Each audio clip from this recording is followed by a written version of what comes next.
မင်္ဂလာပါလို့နော်ဒီနေ့နဲ့မှာတော့ကျွန်တော်ပြင်ဆင်ခြင်းဆိုရက်ခေါင်းစဉ်အဖြစ်နှုတ်ပတ်တော်ကိုဝင်ငါမှာဖြစ်ပါတယ်ဆိုတော့ဒီနေ့ပြင်ဆင်ခြင်းလို့ပြောတဲ့အခါမှာလူတိုင်းကပြင်ဆင်ရနော်မိစားဖို့နေမှုအတွက်ပြင်ဆင်ရတယ်နော်နေရေးထိုင်ရေးအတွက်ပြင်ဆင်ရတယ်နော်သားသမီးအတွက်ပြင်ဆင်ရတယ်ကျမ်းမာရေးအတွက်လည်းပြင်ဆင်ရတယ်နော်အနာဂတ်နော်အတ္တလုံခြုံစိတ်ချဖို့ပြင်ဆင်ရတယ်ပြင်ဆင်စရာအများကြီးရှိတဲ့အဲမှာနော်ကျွန်တော်ဘာပြင်ဆင်လဲပေါ့ဒီမင်္ဂလာဆောင်သွားတဲ့အခါမှာအလှပြင်ကြတချို့ကနော်ခဏပဲမင်္ဂလာဆောင်မှာကျွန်တော်တို့နိုင်ဝက်လောက်သွားဖို့အတွက်ကိုတနားရီလောက်အလှပြင်ရနော်ဒုတာနဲ့ဒုသမီးတွေမင်္ဂလာဆောင်ခါนี้မှာနော်မဆောင်ခင်ကတည်းကတန့်ရှင်းရေးလုပ်ပြီးတော့အလှပြင်ရတယ်ဆိုတော့လည်းကျွန်တော်တွေးရတော့ဝိညာဉ်ရေးရမှာလဲထိုနည်းလက်ကောင်းပဲနော်တင်္ခါရကနေအစင်ထာရကိုသွားဖို့အတွက်ကျွန်တော်ဘာပြင်ဆင်ထားပြီလဲပေါ့ဘာပြင်ဆင်ပြီလဲတချို့ကတော့ပြင်ဆင်တယ်နော်ကောင်းမှုကုသိုလ်နဲ့နော်ပြင်ဆင်တယ်နော်ကောင်းကောင်းနေမယ်ကောင်းတာလုပ်မယ်ကောင်းတာပြောမယ်ကောင်းတဲ့အတွေးတွေတွေးမယ်နော်ပြင်ဆင်တယ်ဆိုတော့ကုသိုလ်ဒါနနဲ့ပြင်ဆင်နော်ကုသိုလ်နော်ကောင်းမှုကုသိုလ်နိဗ္ဗာန်မဲ့တွေကျွေးမယ်ဆင်းရဲတာကိုကျွေးမယ်နော်ပြင်ဆင်တယ်ကုသိုလ်လောက်ကြတော့ပြင်ဆင်ခြင်းထဲမှာနော်သခင်ယေရှုပြောတဲ့ပြင်ဆင်ခြင်းကတော့သာရကာလမှာနော်နေစရာရှိဖို့ပြင်ဆင်ရမယ်ကောင်းကင်ဘုံ၌လူလက်ဖြင့်မလုပ်တော့နေဆာသာရအိမ်ရှိကြောင်းငါတို့တိကြ၏နှစ်ကော9မှာငယ်တစ်ကနေဖတ်တဲ့အခါယာယီတဲဖြစ်တဲ့ကျွန်တော်တို့ရဲ့အတ္တနော်အသက်ရှင်စဉ်ကာလမှာနော်ပျော်ပါပါလေးလို့တွားဖို့မဟုတ်ဘူးစိတ်ကြိုက်အသက်ရှင်ဖို့လည်းမဟုတ်ဘူးနော်ယာယီတဲဖြစ်တော့ငါတို့မြေအိမ်ဒီပြက်လျင်ကောင်းကင်ဘုံ၌လူလက်ဖြင့်မလုပ်တော့နေဆာထာဝရအိမ်ရှိကြောင်းကိုငါတို့သိကြ၏အဲဒါကျွန်တော်မရှိတာထက်မသိတာခက်တယ်နော်ကောင်းကင်ဘုံ၌လူလက်ဖြင့်မလုပ်တော့နေဆာထာဝရအိမ်ရှိတယ်နှုတ်ကပတော်အဲ့လိုပြောနှစ်ကောခန်းကြီး9ပိုက်ငယ်တက်ဒါကိုကျွန်တော်သိဖို့လို့လားနော်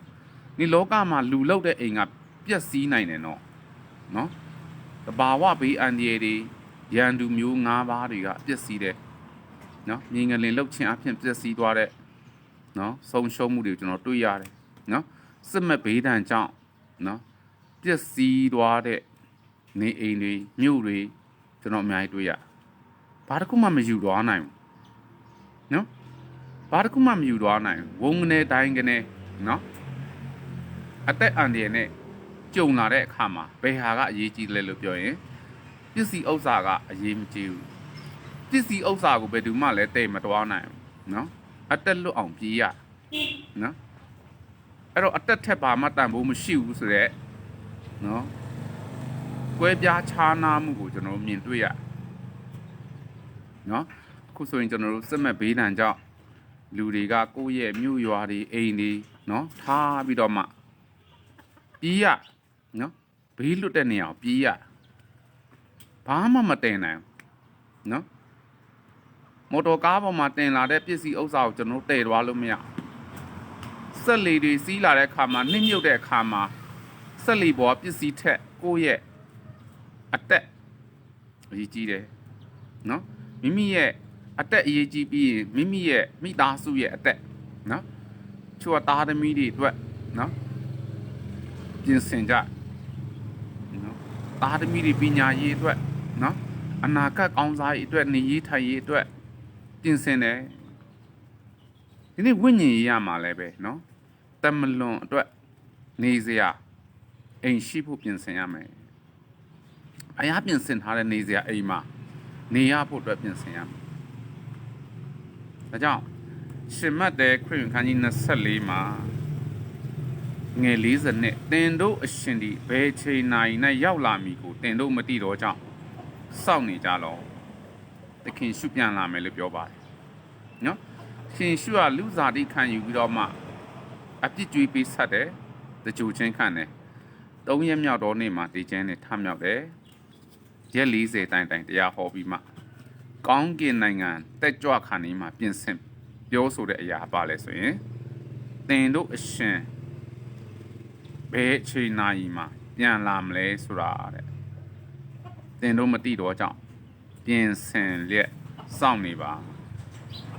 တကူလာမဲ့အချိန်အာယူကျွန်တော်မသိဘူးနော်ဒါကြောင့်မလို့ကိုယ့်ရဲ့အိမ်ကိုမထွင်းမဖောက်အောင်စောင့်နေတယ်လို့စောင့်ပါဒါကြောင့်ကျွန်တော်ယုံကြည်သူတတိမဲ့အသက်ရှင်လို့မရနော်ကျောတမလွန်မှာနေစရာအခန်းရှိဖို့ဖရားပြင်ဆင်တယ်အဲ့ဒီနေရာမှာရောက်ရှိနိုင်ဖို့ရန်အတွက်ယေရှုခရစ်တော်ဖရားရဲ့စကားကိုနော်ယုံကြည်ဖို့ဖြစ်တယ်ငါကိုယုံကြည်တော်သူသည်ဟာရတက်ကိုရ၏ငါကိုယုံကြည်တော်သူသည်တေလွန်တော်လဲရှင်လိမ့်မည်လို့ပြောတယ်ငါကိုယုံကြည်တော်သူသည်တေခြင်းမှအသက်ရှင်ခြင်းတို့ကူးမြောက်တော်သူဖြစ်မယ်လို့ပြောတယ်ငါဒီထမြောက်ခြင်းအကြောင်းအသက်ရှင်ခြင်းအကြောင်းဖြစ်တယ်ငါကိုယုံကြည်တော်သူသည်တေလွန်တော်လဲရှင်လိမ့်မယ်ဆိုရက်ရှင်လိမ့်မည်ဆိုတဲ့စကားလောက်တန်ဖိုးရှိတဲ့စကားမရှိတော့ခင်ရှုထမြောက်ပြီးတဲ့အခါမှာကျွန်တော်တို့ထားခဲ့တဲ့အရာပါလဲဆိုရင်သူ့ရဲ့စကားဖြစ်တယ်သူ့ရဲ့စကားပါလဲဆိုရင်တမန်ကျမ်းစာဖြစ်တယ်အဲကြောင့်မလို့ပြင်ဆင်ပါမိမိအသက်တာကိုနော်အချိန်မနှောင်းခင်ပြင်ဆင်ပါနော်တိမ်မပေါ့ဆိုရင်တော့နောက်ကျသွားပြီအဲကြောင့်မလို့မတိခင်သိရမယ်နော်ကောင်းကင်နိုင်ငံဝင်ရဖို့ခင်ရှုခရစ်တော်ဘုရားလက်ခံယူကြည်ဖို့ဖြစ်တယ်ယေရှုခရစ်တော်ဘုရားတင်းရဲ့အပြစ်ကြွေးကိုပေးဆက်တဲ့ဘုရားဖြစ်တယ်3ရက်မြောက်တော့နေ့မှာတည်ခြင်းမှထမြောက်တဲ့ဘုရားဖြစ်တယ်ဂတိစကားကိုပေးခဲ့တဲ့ဘုရားဖြစ်တယ်ဒါကြောင့်မလို့ဘုရားစကားကမမောင်းကောင်းကင်နဲ့မြေကြီးမတည်တော့လဲငါစကားတည်လိမ့်မယ်လို့ရှင်မာကု73-30တက်မှာပေါ်ပြတယ်လို့ပဲနေ့ကျွန်တော်ယုံကြည်သူတွေတတမာတတိနော်ရှိလက်နော်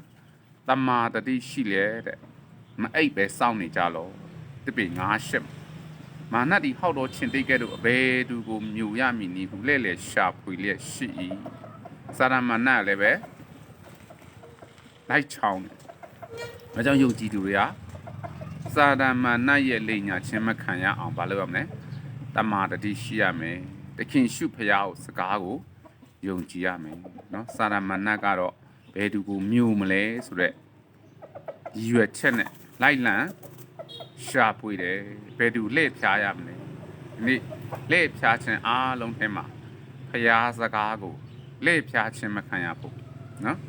အာရနဲ့ဤဝါဟာဖရားစကားပြောထားပေမဲ့သူတို့ဟာလှည့်ဖြားခြင်းခံရတယ်ဒီနေ့ယုံကြည်သူတွေလည်းပဲဖရားကပြောထားတယ်နော်သူ့ကိုယုံကြည်ထားတော့တက်ရမယ်လို့ပြောတယ်နော်ကောင်းကင်နိုင်ငံဝင်ရောက်နိုင်ဖို့ကိုယ့်ရဲ့ကုသိုလ်ကောင်းမှုအကျင့်တီလကံဉဏ်ဝိရိယနဲ့တော့မရဘူးယေရှုခရစ်တော်ဖရားရဲ့အပြစ်ကြွေးပေးဆက်ခြင်းကိုလက်ခံယူခြင်းအပြင်ယေရှုရဲ့အသွေးတော်အပြင်နော်ဖြောင့်မတ်တော်သူဖြစ်နိုင်တယ်ဆိုတဲ့ဖရားရဲ့နှုတ်ကပတ်တော်စကားနော်2ကော9:27ကောလောသဲ14မှာရောမ9:9မှာကျွန်တော်အပြစ်ကိုစီစင်းခဲ့တဲ့အသွေးတော်ယုံကြည်ခြင်းအပြင်အပြစ်လွတ်ခြင်းခံရမယ်ဟာရအတက်ကိုရမယ်ဆိုတဲ့နော်ပြင်ဆင်ခြင်းနော်ဖရားနိုင်ငံတော်ကိုဝင်ရောက်ဖို့ရန်အတွက်တစ်ခုတည်းသောနီလန်ဖြစ်တယ်ယေရှုခရစ်တော်ကလမ်းဖြစ်ပါယေရှုခရစ်တော်ကိုလက်ခံယူခြင်းအပြင်ဟာရအတက်ကိုလူတိုင်းရရှိနိုင်ပါစေလို့ဒီနေ့နှုတ်ကပတ်တော်အပြင်ဝင်ငှပါတယ်ဖရားရှင်အားလုံးပေါ်မှာကောင်းချီးပေးပါစေ